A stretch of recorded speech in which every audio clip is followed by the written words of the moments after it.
ఇప్పుడేమో చంద్రబాబు. అప్పుడు బాగుందా ఇప్పుడు బాగుందా? పనులు ఉన్నాయి ప్రభుత్వాలు వచ్చాక ఏమంటే ఫస్ట్ జగన్ అప్పుడే స్కూల్లో కానీ సచివాలయం కానీ అందరు బాగానే ఉంటాయి. ఈ ప్రభుత్వం వచ్చినాక నాకు ఏం నచ్చలేదన్న. అది ఏంటి డిప్యూటీ సీఎం సార్ గారు, పవన్ కళ్యాణ్ సార్ గారు ఈ కొత్త లూడ్స్ పెట్టారు. ఈ చంద్రబాబు సారు ఇద్దరికి బాగా గొడవ అవుతుంది. ఇద్దరికి గొడవ అవుతుంది. ఈ సచివాలయం అర్థం కావట్లే, ఏం అర్థం కావట్లేదు సార్ వాళ్ళకి. ఏంటంటే రోడ్డు వల్ల ప్రభావం వల్ల ఏం చెప్పలేదు. అది జనాలు చెక్కట్లేదు. అవును, పథకాలు కూడా చెప్తున్నారు కానీ ఇవ్వట్లేదు అంటున్నారు. ఇవ్వట్లేదు కానీ జనాలకి చెక్కట్లే. అవును నిజమే. అటు దేశాలకి మహారాష్ట్ర, చెన్నై వెళ్తారు. జనాలకి మధ్య వచ్చేది కానీ అట్లా జనాలకి. అలాంటి జగన్ ఓడిపోయినా కానీ పల్లెటూరులోకి వచ్చి అందరితో కలిసి ఉంటున్నాడు. ఆయన ఇచ్చిన జగన్మోహన్ రెడ్డి గారు ఇచ్చిన 9 పథకాల్లో గతంలో ఏమేమి వచ్చినాయి? బాగా వచ్చినాయి. వస్తువులు అయితే బాగానే వచ్చినాయి. గోరుముద్ద కానీ, పుస్తకాలు, బ్యాగ్, స్కూల్స్ అన్ని బాగా వచ్చాయి. ఏమైనా కొత్తగా వచ్చినాక పవన్ కళ్యాణ్ డిప్యూటీ సీఎం గారు వచ్చినాక పథకాలు ఏం పెట్టలేదు. అంటే చంద్రబాబు గారు ఏమంటున్నారంటే ఒక 6 నెలల సమయం అడిగారు, 6 నెలలు అయిపోయింది, మరి కొత్తగా అమలు ఎలా ఉండబోతుంది అంటే కొంచెం టైం పట్టిద్ది అంటున్నారు. చాలా మంది చేయరేమో అంటున్నారు. ఏం చేస్తారు టైం అంటే అన్న? మన మనిషికి 10,000 అన్నాడు, లేవు. తండ్రికి 100 అన్నాడు, అవును. ఇప్పుడు కొత్త పథకాలు పెట్టాడు, ఏ లేవు. ఇప్పుడు తండ్రికి 15,000, 18,000, మరి భరోసాకి 5,000 ఏ లేవు. సంవత్సరం 3 గ్లాస్ అన్నాడు, సిలిండర్ ఫ్రీ అన్నాడు, లేవు. ఇప్పుడు ఒకటి వచ్చాడు. అది ఇప్పుడు ఏం చెప్పాలంటే ఆయన ఇచ్చిన వాటిల్లో మాకేం రావు. ఇప్పుడు కొంతమంది క్యాష్ ఇచ్చాడు సిలిండర్, అవి మాకు రాలే. ఏం చెప్పాలి ఇంకా? మరి చూసుకున్నట్లయితే ఉద్యోగ కల్పన ఇవన్నీ కలగానే ఉండిపోతాయి. అమరావతి, పోలవరం అని వింటాం కదా మనం. అమరావతికి ఓ పక్క పోలవరం కట్టాలి, ఇవన్నీ అంటా ఉంటాం. అవుతాయి అంటారు అసలు అవన్నీ? ఏమవుతాయి?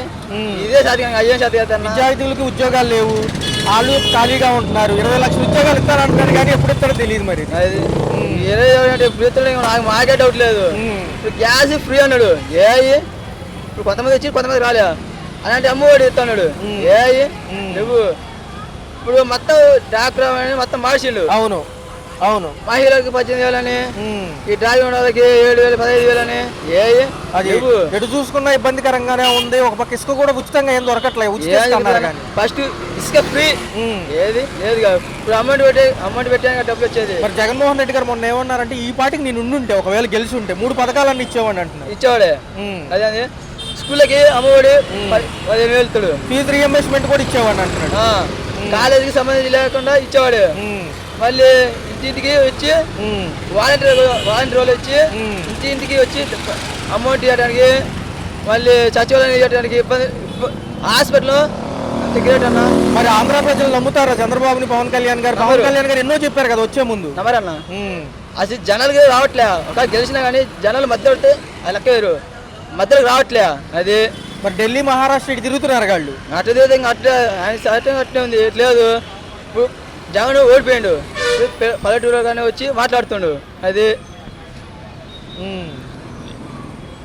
ఇప్పుడు చంద్రబాబు, పవన్ కళ్యాణ్ సైడ్ రావట్లే. అది వస్తే బాగుంటుంది అంటారు.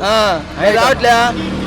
ఇప్పుడు జగన్ పల్లెటూరులోకి వచ్చి వాళ్ళు పెట్టుకోవడానికి, వీళ్ళు పెట్టుకోవడానికి ఇప్పుడు నాకు ఇబ్బంది ఉంది. ఆయన వచ్చి ఏదో జాతడు జాతర చేయరు. ఏదన్నా ప్రభుత్వాలు వచ్చి 6 నెలలు అవుతున్నాయి. ఓకే జగన్ ప్రభుత్వంలో అందరికీ న్యాయం చేసింది సార్. ఈ పథకం న్యాయం చేసింది సార్. అప్పుడు ఏంటంటే రైతు భరోసా అనేది, చేయూత అనేది, మొత్తము పింఛన్ అనేది, ఇంటికి వాలంటీర్ వేసేది మొత్తం సప్లై సార్. ఈ ప్రభుత్వం అసలు ఏమి ఇది కాదు సార్. ఉండ పింఛన్లే పోతున్నాయి సార్. చూసుకుంటే 6 పథకాలని చెప్పారు వీళ్ళు. సార్ అవి అవుతాయి అంటారా? సార్ మొన్న బడ్జెట్ సమావేశాలు ఎక్కడ దానికి సగమే సార్ మాటలు సార్. అందరూ మాటలు సేల్ చూపించాలి సార్. మరి పవన్ కళ్యాణ్ గారు రాబోయే ముందు మిమ్మల్ని తొక్కుతాను సార్. అవి తొక్కే మాటలు సార్. పెద్దలు అన్నట్టు సింహం పులి అంటారు కదా, పొద్దులు గుంపు కొత్త సింహం అవుతుందా?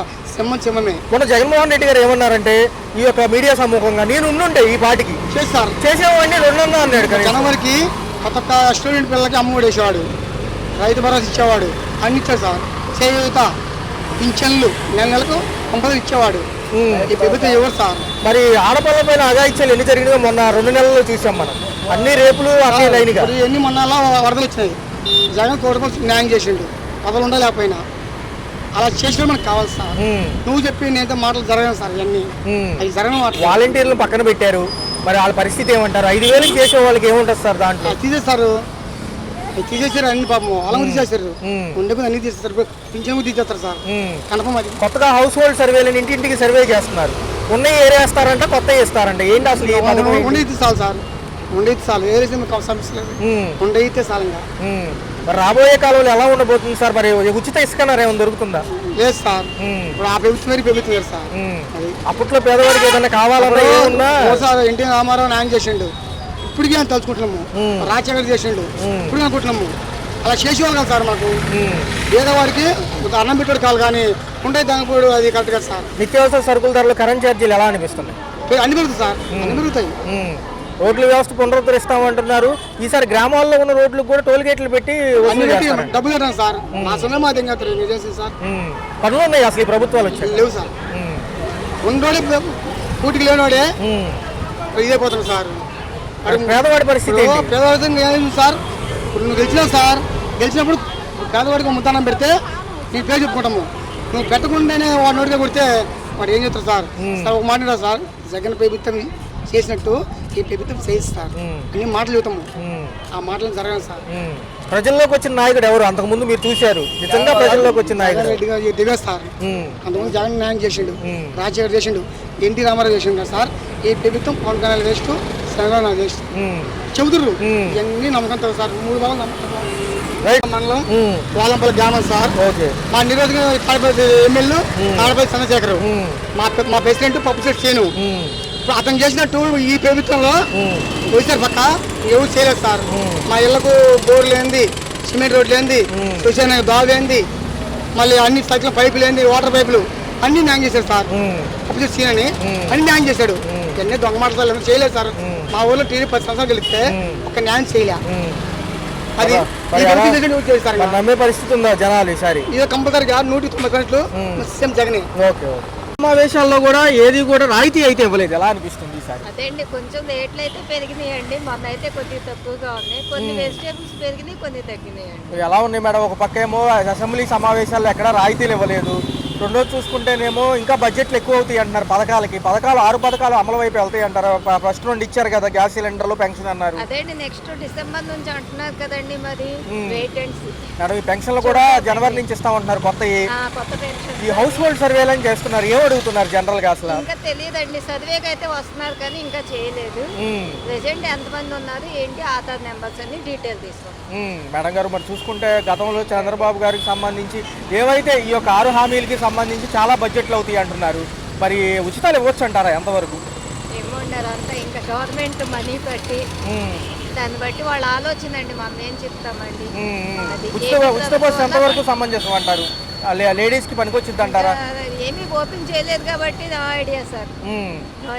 మరి ఎలా ఉండబోతుంది మేడం? వాలంటీర్ లేరు ఈసారి ఏదైనా చెప్పడానికైనా కానీ, వాళ్ళు పక్కన పెట్టారు. వాలంటీర్స్ లేదండి. ఇంకా మనమే ఏదైనా యూట్యూబ్లు కానీ లేకపోతే ఏదన్నా పార్టీ వాళ్ళు కానీ ఎవరన్నా ఇన్ఫర్మేషన్ ఇస్తే సచివాలయాలు మనం ఇన్ఫర్మేషన్ తీసుకోవడమే, మనం తీసుకోవడమే. వాళ్ళు అనేది డైరెక్ట్ ఇన్ఫర్మేషన్ అంటే కొంచెం తక్కువ. పవన్ కళ్యాణ్ గారు ఉన్నారు ఉప ముఖ్యమంత్రిగా, ఆయన పనితీరులు ఎలా అనిపిస్తున్నాయి? ఈ రోడ్ల వ్యవస్థ గురించి నేను ఢిల్లీ వెళ్ళడం జరిగింది, ఎలా అనిపిస్తుంది మేడం? మరి చూసుకుంటే ఇప్పటికైతే వాళ్ళు ఒక ఐడియాతో ఫాలో అవుతున్నట్టు ఉందండి. మరి లోటు బడ్జెట్ లో ఎంతవరకు అమలు అయితే అనేది చూసుకోవాలండి. గత ప్రభుత్వంలో 9 పథకాలు మేడం, అప్పుడే ఉన్న అందుకున్నారా? మామూలుగా ఏమేమి ఉన్నాయో అన్ని వచ్చినాయండి, అప్పుడు పథకాలన్నీ వచ్చినాయి. మరి ఇప్పుడు కూడా వాళ్ళు ట్రై చేస్తున్నారండి. ఇంకా చూడాలండి, మనం అప్పుడే ఏం చెప్పలేము. నిరుద్యోగులు, విద్యార్థుల భవిష్యత్తు ఈసారి ఎలా ఉండబోతుంది? అమరావతి, పోలవరం మన కల కదా. అదే అండి, మరి అది ఏదన్నా కొంచెం చూస్తే ఏదన్నా ఎంప్లాయీస్ కి ఏమన్నా బాగుంటుందేమో అనిపిస్తుంది. స్టూడెంట్స్ అది ఏమన్నా ఉన్నాయేమో అనిపిస్తుంది. 4 ఏళ్లలో ఈ అన్ని అవజేస్తామంటున్నారు మేడం. అదే అండి, మరి మనము చూడాలి కదండి. అది వాళ్ళ ఆలోచన కరెక్టే అండి. మరి లోటు బడ్జెట్ లో అమలు అవడానికి ఎలా ఉంటుంది అనేది తెలియాలి. ఈ మహిళల సంరక్షణ కోసం కొంచెం పెద్ద చర్యలు తీసుకోవాలంటారు. పవన్ కళ్యాణ్ గారు కూడా అన్నారు హోంమంత్రి గారితో. ఎలా అనిపిస్తుంది? ఇప్పటికైతే వాళ్ళు ఒక ఐడియాతో ఫాలో అవుతున్నారండి. మరి కేంద్ర ప్రభుత్వం కూడా హెల్ప్ చేస్తుంది కాబట్టి ముందుకు వెళ్తే బాగుంటుందండి, డెవలప్మెంట్ ఉంటుంది. మరి ఏం చేస్తారనేది వాళ్ళు మనం చూడాలండి, ఇంకా వెయిట్ చేయాలి. గతంతో పోల్చుకుంటే మోడీ గారు సపోర్ట్ ఎక్కువ ఉంది కదా మేడం ఈసారి. మరి మిగతా పనులు పూర్తి అవుతాయి అంటారా? ఫండ్లు కానివ్వండి, ఇచ్చే గ్రాంట్లు చేయాలండి, వాళ్ళు చేయాలండి. ఎందుకంటే పైన కేంద్ర ప్రభుత్వం హెల్ప్ ఉంది కాబట్టి కొంచెం వరకు డెవలప్ అవ్వచ్చు అనేది పీపుల్స్ ఆలోచన అండి. కరెంట్ ఛార్జీలు ఏమనిపిస్తున్నాయి? లేదు, నాకు ఐడియా లేదు. ప్రభుత్వాలు వచ్చాయి, ఈసారి డెవలప్మెంట్ వైపు వెళ్తామంటున్నారు. ఈసారి ఉప ముఖ్యమంత్రిగా పవన్ కళ్యాణ్ గారు కూడా ఉన్నారు, ఏమనిపిస్తుంది? బాగుంది సార్. లాస్ట్ ప్రభుత్వం కన్నా ఈ ప్రభుత్వం చాలా బాగా పనిచేస్తుంది. అండ్ డెవలప్మెంట్ గా చూసుకున్నా కూడా ఈ ప్రభుత్వం బాగుంది. సో ఏంటంటే మనకి యూత్ కి మంచి మంచి ఆపర్చునిటీస్ వచ్చే ఛాన్సెస్ కూడా ఉన్నాయి. సో చంద్రబాబు సార్ ఏం చెప్తున్నారంటే మనకి మంచిగా సాఫ్ట్వేర్ డెవలప్ చేస్తాము, ఇంకా వేరే స్టేట్స్ ఎటు వెళ్లకుండా చూస్తాము అంటున్నారు. సో లాస్ట్ ప్రభుత్వం కన్నా ఈ ప్రభుత్వం బాగుంది. అండ్ మిడిల్ క్లాస్ కి పూర్తి కూడా మంచి ఆపర్చునిటీస్ అండ్ లైఫ్ మంచిగా డీల్ అయ్యే అవకాశాలు కూడా ఉన్నాయి అని అర్థమైంది. 20 లక్షల ఉద్యోగాలు ఇస్తామంటున్నారు యువతకి, ఈసారి 4 ఏళ్ళు పరిమితి పెట్టుకుంటున్నారు, ఎలా అనిపిస్తుంది? సో ఇది కూడా ఒక మంచి ఆపర్చునిటీ, యూత్ అందరికీ కూడా మంచి ఉద్యోగాలు రావచ్చు. అండ్ చాలా మంది ఇప్పుడు లైక్ ఇది వీసా అప్రూవ్ కూడా అవుతుంది, ఆస్తులు లేని వాళ్ళకి కూడా పంపిస్తున్నారు విదేశాలు. సో అది కూడా చాలా మంచిగా అనిపిస్తుంది. పైనుంచి అమరావతి పోలవరానికి మనం కేంద్రం సపోర్ట్ ఉందంటున్నారు ఈసారి గట్టిగా. మోడీ గారి ప్రతి విషయానికి వీళ్ళు పిలిచి చెప్తున్నారు, ఈసారి అవుతుందంటారు ఈ 4 ఏళ్లలో? అవుతుంది సార్ ఖచ్చితంగా. ఒక పక్క చూసుకున్నట్లయితే మహిళల భద్రత గురించి మాట్లాడుతున్నారు. హోంమంత్రి అనిత గారు ఉన్నారు, ఒక పక్క పవన్ కళ్యాణ్ గారు ఉన్నారు. ఆ మధ్య హోంశాఖ నాకు ఇస్తే బాగా చేసేవాళ్ళు అన్నారు. నిన్న కూడా మళ్ళీ మాట్లాడడం జరిగింది, ఎలా అనిపిస్తుంది? ఈ సెక్షన్కు సంబంధించి ఏదైనా కఠినమైన చట్టాలు పెడితే బాగుంటాయి సో అంటారా? ఖచ్చితంగా గర్ల్ సేఫ్టీ అనేది ఉండాలి. సో ప్రతి ఒక్క గర్ల్ అనేది ప్రాబ్లమ్స్ అనేది ఫేస్ చేస్తుంది. సో అది ఖచ్చితంగా ముందుకి వెళ్ళాలి. సో ప్రతి ఒక్కరు గర్ల్ సేఫ్టీ గురించి ఆలోచించాల్సిందే అని అనుకుంటున్నాను. సో చూసుకున్నట్లయితే జమిలీ ఎన్నికలకు సిద్ధం కమ్మని మోడీ గారు అంటున్నారు 2027కి. బాగుంటుంది అంటారా? ఉమ్మడి కూటములు కలిసి ఉంటాయా? జనసేన, టీడీపీ వీళ్ళంతా, బీజేపీ కూడా. సో ఇవన్నీ కలిసి ఉంటేనే మనకి ఫ్యూచర్లో కూడా మంచి ఆపర్చునిటీస్ అనేది ఉంటాయి. సో సో ఇది ఇట్లానే కొనసాగాలని అనుకుంటున్నాను. Okay madam, thank you. అన్నయ్య ఎలా అనిపిస్తుంది 6 నెలల పాలన, కొత్త ప్రభుత్వాలు, కూటమి ప్రభుత్వాలు ఈసారి? బాగానే ఉంది కానీ ఈ కూరగాయల ధరలు, ఈ నిత్యావసర సరుకుల ధరలు చాలా ఎక్కువగా ఉన్నాయి. అభివృద్ధితో పాటు ధరల నియంత్రణ ఉండాలి. సామాన్య ప్రజలు కూడా పరిగణలోకి తీసుకోవాలి. అలా చూసుకున్నట్లయితే గతంలో 9 పథకాలు, ఆ 5 ఏళ్ళు చూశారు. ఇప్పుడు ఈ యొక్క రాబోయే 4 ఏళ్ళు పరిమితిగా పెట్టుకుని డెవలప్మెంట్ వైపు వెళ్తామంటున్నారు. సో ఈ 6 పథకాల్లో ఫస్ట్ పెన్షన్ అన్నారు, నెక్స్ట్ గ్యాస్ సిలిండర్లు. మరి ఎలా అనిపిస్తుంది? పారదర్శకంగా అమలు అవుతుంది అంటారా? అసలు ఆ ఉచితాలు అవసరం లేదంటారా? ఉచితాలు అవసరమే కొంతవరకు, కానీ చెప్పిన పథకాలన్నీ అమలు చేయడానికి టైం తీసుకుంటాను. టైం బాగా ఎక్కువ అవుతుంది, ఇబ్బంది పడుతుంటారు ప్రజలు కూడా. ఈ ఉచిత బస్సు అనేది అది ఇంకా అమలు చేయలేదు. నెక్స్ట్ ఈ పెన్షన్లు ఓకే, నెక్స్ట్ ఈ సిలిండర్ల వరకు వచ్చాయి. మరి ఉచిత బస్సు, ఈ మిగతా పథకాలు కూడా తీసుకొని అవసరమైన మేరకే ప్రజలకు అందించాలి, అంతేగాని నిరుపయోగం అవ్వకుండా చూసుకోవాలి. ఈ గ్రామాలకు సంబంధించి రహదారులు ఏవైతే ఉన్నాయో పీపీపీ విధానంలో కూడా ప్రైవేట్ సెక్టర్ చేసేసి డెవలప్మెంట్ చేసి టోల్ గేట్లు పెడతారంట. మనం నేషనల్ హైవేలు చూసాం ఆల్రెడీ. జాతీయ రహదారులతో పాటు రాష్ట్ర రహదారులకి ఈ సెక్షన్ ఎంతవరకు పైలట్ ప్రాజెక్ట్ గా వర్కౌట్ అవుతుందంటారు? ఉభయ గోదావరి జిల్లాలో అమలు చేద్దామని ఆలోచనలో ఉన్నారు. అంటే గ్రామాల నుంచి హైవేలు కనెక్ట్ అయ్యే రోడ్లు కూడా టోల్ గేట్లు ఉంటాయి. టోల్ గేట్లు అంటే సామాన్య ప్రజలు చాలా ఇబ్బంది పడుతుంటారు. ఇది నాకు తెలిసి అనవసరం అనుకుంటున్నాను. మరి చూసుకున్నట్లయితే అన్న, గత 5 ఏళ్లలో 9 పథకాలకు సంబంధించి పేద ప్రజల దగ్గరగా ఉన్నాడని పవన్ కళ్యాణ్ గారు అంతకుముందు అన్నప్పటికీ తర్వాత వ్యతిరేకిస్తూ వచ్చారు సంక్షేమాన్ని. ఎందుకంటే బీహార్ అయిపోతుంది అన్నారు, తర్వాత శ్రీలంక అయిపోతుంది అన్నారు. కాలక్రమేణా చూస్తే ఎలా ఉంది అసలు ఈ అంశాలన్నీ ఎలా అనిపిస్తున్నాయి? అంటే ఈసారి మొండి చేయాలంటారా సంక్షేమానికి? 40% అంటున్నారు కదా. సంక్షేమం తక్కువే ఉందని చెప్పాలి. డెవలప్మెంట్ చూస్తున్నారు కానీ సంక్షేమమే మెయిన్. ఇది అభివృద్ధి చెందుతున్న దేశాలు కాబట్టి పేద ప్రజలు ఎక్కువ ఉంటారు కాబట్టి సంక్షేమాన్ని దృష్టిలో పెట్టుకోవాలని నా అభిప్రాయం. మనకి కేంద్రం సపోర్ట్ ఉందంటున్నారు ఉమ్మడి కుటుంబ ప్రభుత్వంలో గతంతో పోల్చుకుంటే. మరి ఈసారి అమరావతి పోలవరం అవుతుందంటారా, లేకపోతే ఎప్పుడు లాగా ఎలక్షన్ ప్రచారానికి వాడుకునే ఒక చిన్న ఆయుధం లాగా ఉండిపోతుందంటారు?